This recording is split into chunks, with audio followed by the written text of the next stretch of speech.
বাজার থেকে যারা টমেটো কেনেন তারা একটা জিনিস খেয়াল করবেন, আমার হাতে একটা টমেটো আছে, এই যে টমেটোর মধ্যে যদি এই ধরনের স্পট থাকে, আপনারা একবার লক্ষ্য করুন, কাছে দেখাচ্ছি, এই স্পট থাকলে আপনারা সেই টমেটো খাবেন না, ফেলে দিবেন দয়া করে।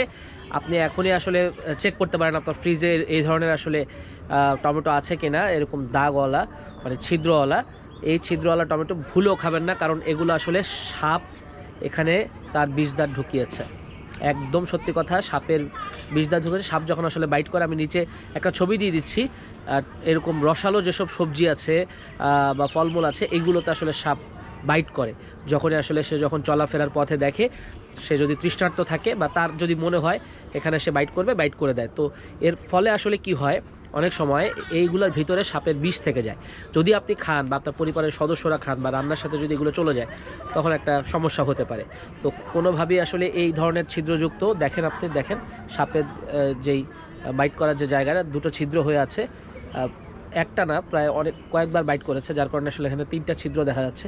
তো যাই হোক, আসলে এই ধরনের জিনিসগুলো আসলে খাবেন না। আমরা অনেকে কী করি, আসলে কাটা অংশ কেটে নিয়ে বাকিটা আসলে এত বড় টমেটো, তারা আসলে হিসেবেই তারা আসলে একটা টমেটো ফেলতে চান না। কিন্তু মনে রাখবেন যে দেখেন এই জায়গাগুলোতে যে ছিদ্র, এগুলো কিন্তু আসলে ওই যে সাপ যে ভেতরে মানে সাপ যে এটাতে বাইট করেছে তার দাঁত দিয়ে, এটা আসলে বোঝা যাচ্ছে। তো এইগুলো আসলে ফেলে দিবেন।